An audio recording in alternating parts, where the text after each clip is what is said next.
coming. Chidi. On your record. I'm in the state. I've been in the I'm Kanu. When I'm on no my. Are you serious? You better know my former Elizabeth Hospital. You don't mean it? He's a politician. Yes, I have to disclose. He contested the Nnamdi election under AAC. He's the immediate past president, Nigerian Canadian Association. Okay. Kanu. Yeah, so if you want to get more information about what was being discussed, you can extract from him. Wonderful. And I'm an unapologetic Igbo man. Yeah. Then you need to. Anyway, we need people in different places. Yes. We need different help. Yeah. Odinma, please, I beg to remove my cap. And how did you know? I got my interview and that's super came.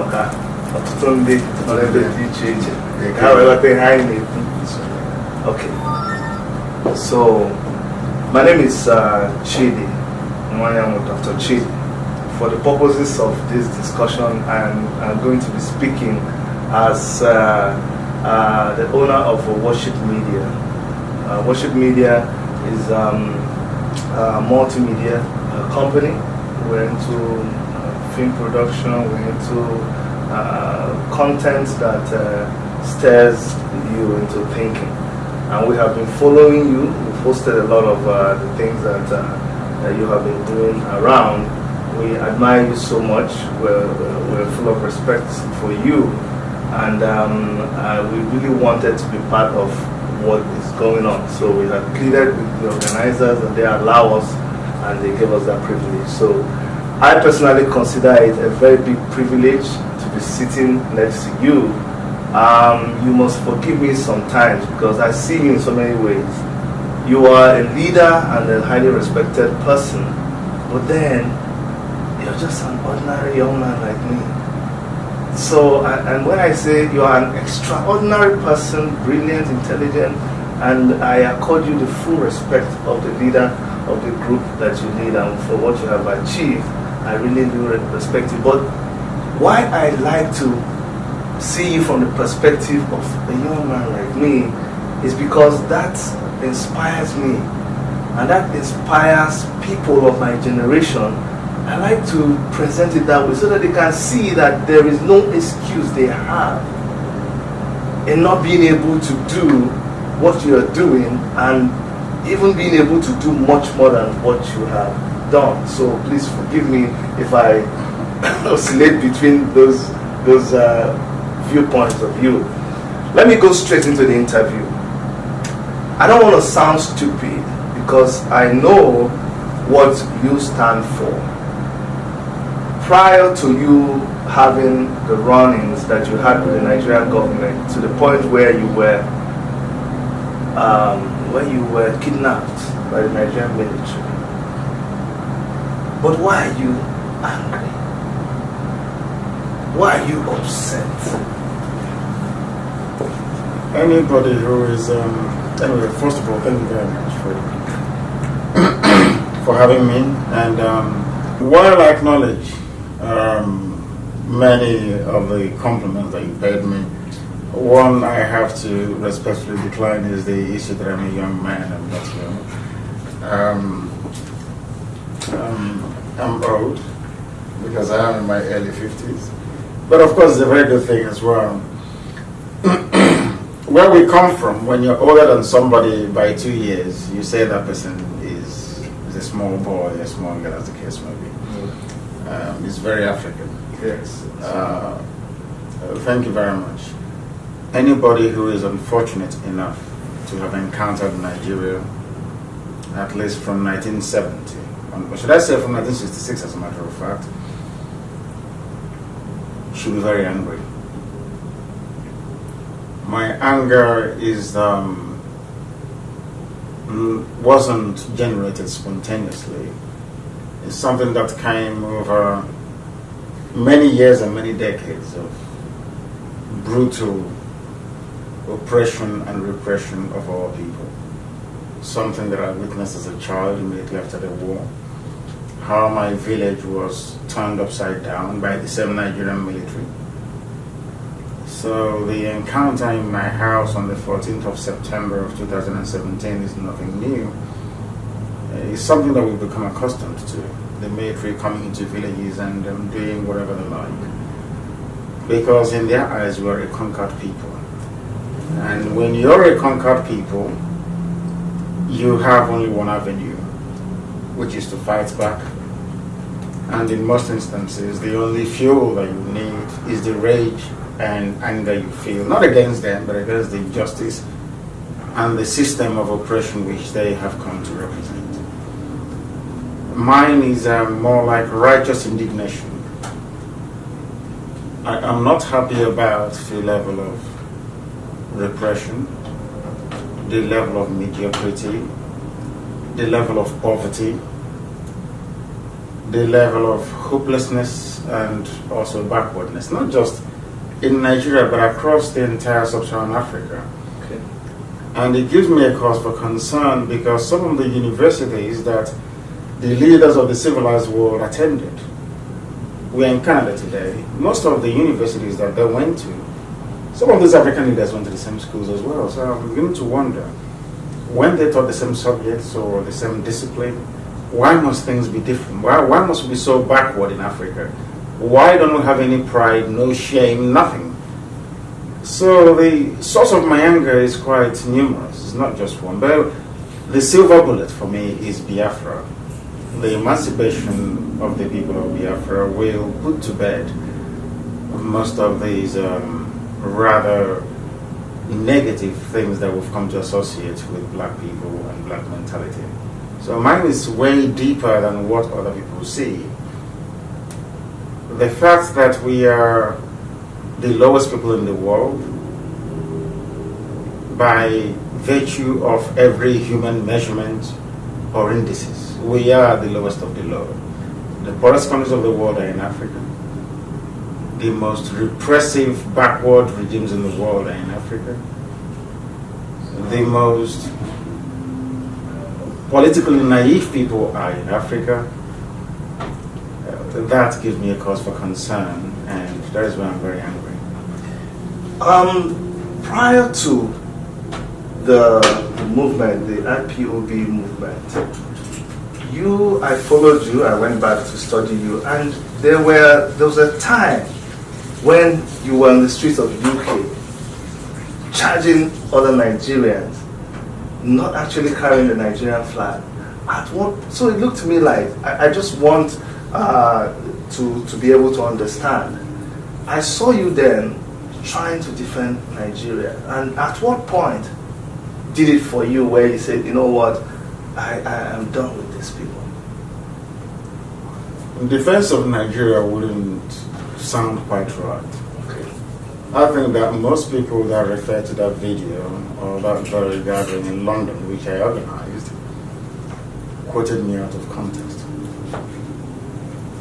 I organized a protest in London, okay, that encompassed everybody who claims he or she is a Nigerian, to campaign against or to speak out against what Boko Haram was doing, against the imperialist Fulani oligarchy. Most people came because they felt aggrieved. They said they were Nigerians and they wanted to come to be part of it. I consulted far and wide, and I spoke at that very occasion as well. It wasn't intended to convey any sense of patriotism on my part towards Nigeria, not at all. We were reacting to a series of events that shouldn't have happened in the first place. In this instance, what the Boko Haram people were doing to innocent people back home, especially the Igbos that were massacred in Madala, if I'm not mistaken. So that gave birth to it. And also, it served a very useful purpose, to gauge the sincerity of Nigerians towards fighting what was obviously a menace, an evil, more or less. But as time went on, I discovered that the country was unsalvageable. They're trying to campaign for equity and justice Nigeria-wide was an exercise in futility. That narrowing things down to your own people would be a far better way of doing things rather than trying to save those who are unsavable, so to speak. During the Python dance, you were harassed, your members were killed, you were kidnapped, nobody knew where you were, your parents were tortured, your dog was shot. Why are you still doing what you're doing? Why are you not scared? What is driving you? As I said, it is righteous indignation. I believe that the only people that could possibly make positive and lasting impact in the lives of black people is Biafrans. No other people can do it. Only us can in Africa. We have a divine mission, a purpose. The reason I tend to approach my belief in Biafra and what I do, or my tenacity, if you put it that way, to my reading of the promise of God on the lives of Biafran people. In other words, what we are doing is not temporal. It is spiritual. That I am the way I am is because God allowed me to be so, in order to fulfill this very purpose, in order to carry out this very mission. And that is why we are not going to stop, and that is why IPOB is virtually indestructible by man. And that is why I speak with every certainty and authority that Biafra will come, because I will never ever stop. Regardless of the obstacle, regardless of the attempt at inducement, regardless of the frustrations, regardless of the lies, there is nothing on this earth. If you bring me the sun and the moon, I won't stop until Biafra comes. Because I understand what Biafra represents. People don't. I do. That Biafra is the only singular hope for black people on this very earth. Without Biafra, basically there is no God. But I know there is, and that's why Biafra will come. You sound very, very convinced in what you're saying. But let me ask you, and that's a little confusion. Has Biafra become a religion? And I'm going to ask you, I'm going to tell you why I say this. When IPOB is conducting their evangelism, and when you are gathered, at the end of, from time to time, you say things like "Ise," and I want an explanation, because some people think, are you trying to mix? Just let me hear from you. Explain to us why you have to say "Ise" and why you seem to adopt some kind of religious rites of the Jewish faith. What is IPOB turning into? Or what is it? I just want people to understand what is going on. IPOB is a political, social, and spiritual movement. Ise is what our ancestors used to say when they prayed. In terms of the accusation of Judaism, or should I say the coloring of Judaism in what we do, are people that don't quite understand what it means to be a Biafran. Before the white man came, there's a place called Arochukwu. Yeah. In that Arochukwu, there was a temple. Our ancestors used to go there. They used to send their first, every family would send their first son to go to Orochukwu to go and study the scriptures. And at Orochukwu, we used to worship Chukwu Kikabia. If you're familiar with the cultures of the Bende people, Orochukwu for instance, and Ohafia and Dabreba, there's something called Bende Wardens, I'm sure you know that. Mm-hmm. If you listen to them very well, the first person or the first entity they call is Chukwu Kikabia. Even before they go into battle in those days. Because remember that Orochukwu was filled with Ibibio people, but they were driven out as the Igbos came. Yeah. In Orochukwu we had a temple. We worshipped only one true God. One true God. We circumcised on the 8th day after a male child is born. The only other people that does that are the Jews. Exactly. We use the names we give our children to praise Almighty God in heaven. What is your name again? That means God is good. Who are the only other people that praise God with the name they give their children? I know the Jews do that. Absolutely. Because Jesus, which is Yeshua, means Jizaba. That's what it means. Which is an Igbo name, which is a Biafran name.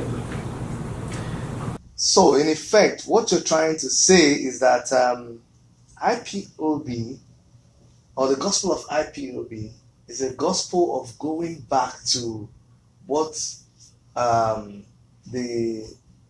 Biafrans were originally, and not really about adopting another person's religion. Absolutely. The talent that we wear is Akwamini. It's everywhere. If you grew up in the village, you see old people wear it in those days. Yeah. It's there. My grandfather had. Eri, that is mentioned in the Bible. There is a place called Omo Eri. The children of Eri. Where the Star of David was buried that the British found in 1952 and incorporated into their coin that they used in Nigeria. These things are there. They are historical facts, indelible. This idea that we should be ashamed of who we are, I find very pathetic. When a Fulani man pledges allegiance to Saudi Arabia and Islam, there is no question. But when we identify with our own people, the Jews of Israel, then there is a problem. I think there is something wrong with people that makes such distinction, not us. We are on the right path. And that is why I said IPOB is indestructible, because the hand of God is in it. Thank you. Do you see IPOB as a leading force in the restoration of Biafra, whereby you also accommodate other people who seem to be fighting for the same cause? Or do you see anybody who is not fighting on the side of IPOB as anti-Biafra? If you're not fighting with IPOB,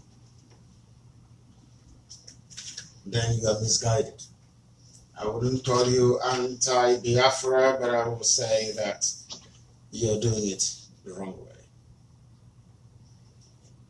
And that is why there is no preeminent movement of this sort that Elohim has managed to build in IPOB anywhere in the world.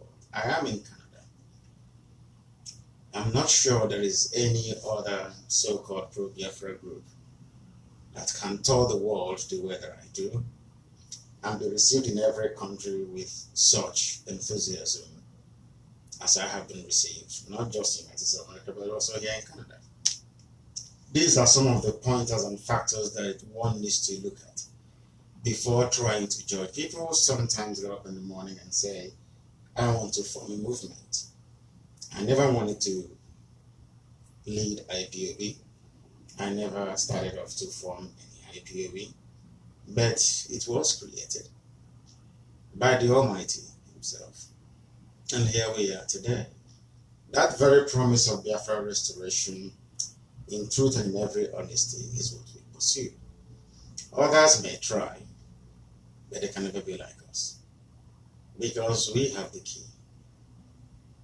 Recently, some other groups, some other tribes, I don't know the authenticity of it, but it's been circulating that some people are trying to also campaign for their own secession or independence from the Nigerian from Nigeria as a country. Can you speak to that? I can, insofar as I say welcome to them. They were those at the forefront of the smear campaign to discredit IPOB, to tag me a madman and all the rest of it. But after about 7 years, they've come to their senses. They've now realized that IPOB and its leadership has been right all along. Now, that thing we saw 7-9 years ago, they're only seeing now. So we are the visionaries. We see things that others cannot see.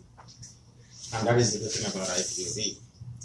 Eventually, they'll also come to agree that Buhari is dead and buried in Saudi Arabia, that the young man, the 45-year-old that you're seeing there, who heavily made up to look like Buhari, is indeed Jubril Sudani from Sudan. It may take time, but the truth will be revealed. That I can assure you. We see things that people don't see. Not because we're any different or exceptional, but because we have that very gift. Because Chukwu Gikabia is in charge of IPOB. I'm not ashamed of saying it. When I get interviewed by Europeans, by other media outlets in the West, I tell them the same thing. Without God, Biafra cannot come. As simple as ABC. If those seeking to push us towards the realm of, secularity, so to speak, those that want to be secular, away from all these things, then I ask them, why do you name your children Chukwude? Why must God be central to everything that you do? Why don't you name them something like, Upute, the right man as a stone and the rest of it? So we cannot deny who we are. It's about time we stood up and be very proud of our heritage. Thank you so much. I know you've had a very busy day. I don't want to keep you, but can you plot for us what is the trajectory? Where is IPOB going to? We're heading towards freedom. When do you think this will come? It depends on when the time is right. It's not for us to decide. Our duty is to keep pushing. And that I assure you we're going to do until Biafra is restored. We cannot stop. We cannot seek to slow down what we're doing. We are going to continue until we succeed. Nothing can stop us. We don't know when, but it's not going to be long. I'm going to ask you a question that I'm not sure I'm going to get an answer to, but permit me to ask you, because it's a big puzzle. Yeah. The last time during the Python dance operation, the last time we saw you was you were outside. There was a video of you talking about how, look at what they did to my people, and then we saw another video of bombarding of your house. We didn't see you, we didn't hear from you. And the next time we were to hear from you was in Israel. Can you tell us what happened between that time?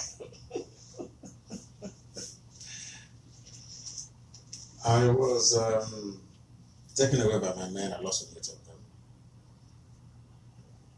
Sorry, can you say that again? I was shielded from the onslaught of the enemy that resulted in the death of my man. And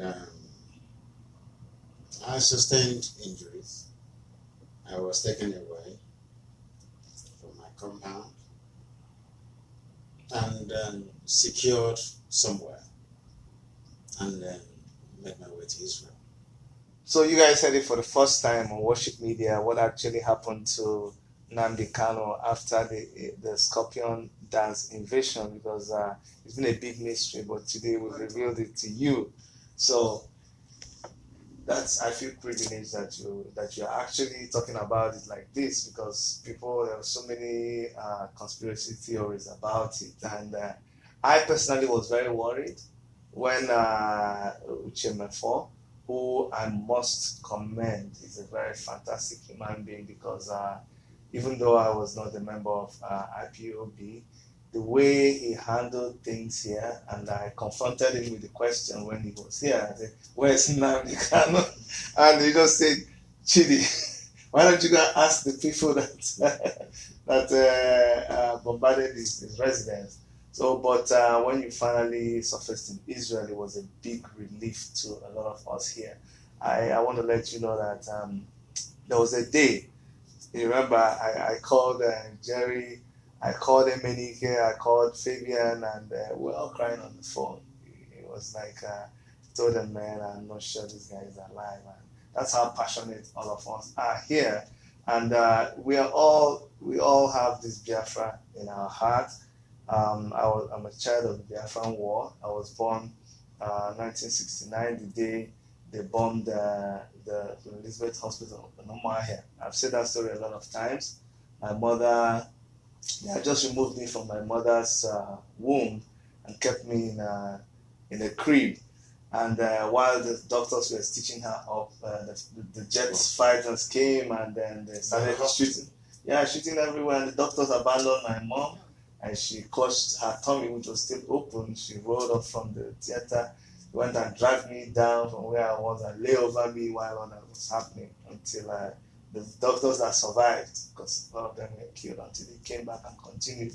So that's why the Biafran story is something that I don't joke with, and that's why I'm passionate about that.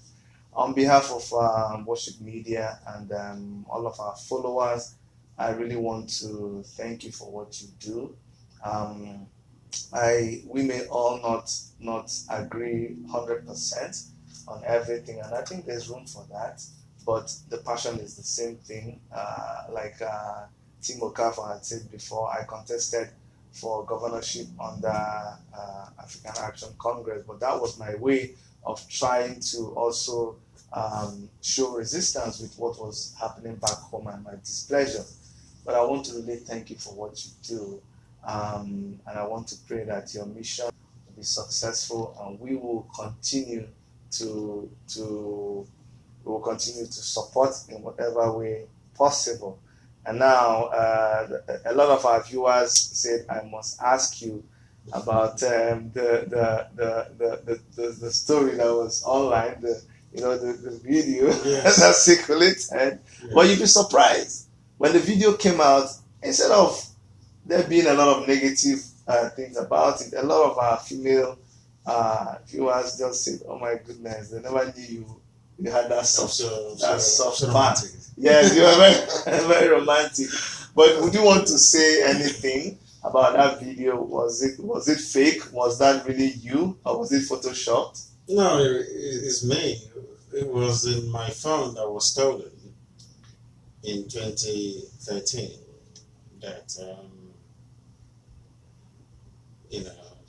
found its way into the hands of DSS, and they wanted to embarrass me. But we've proven to them that nothing like that can ever happen. It doesn't matter what people do. Seriously speaking, it doesn't matter what they come up with. We just continue doing what we're doing. It was very low of them to do it, but I also thank them for doing it, because at least now, I'm sure most people that didn't know me before now, they know. Most people that never knew how beautiful my wife was now know how beautiful she is. So that's the thing. So there's a silver lining somewhere. Yes. Yeah, they'll keep trying. Try all these nonsense now and again, but we never will. We continue to work. Yeah. And thank you so much. And a lot of people don't think that, you see, that man is always shouting, that man is always. I mean, to see you this close and see that you're a handsome man and then you're calm and you're actually soft spoken, it's all very surprising to me. But I really commend you for that, and thank you so much for coming to speak with us on Worship Media. Thank you, and please keep doing what you're doing. We support you in every way. We're inspired by what you're doing, and we'll continue to assist every way. Thank you so much, sir. Thank you for having me. Thank you very much. Thank you. And from all of us here in Worship Media, this is Chidi signing out. Thank you.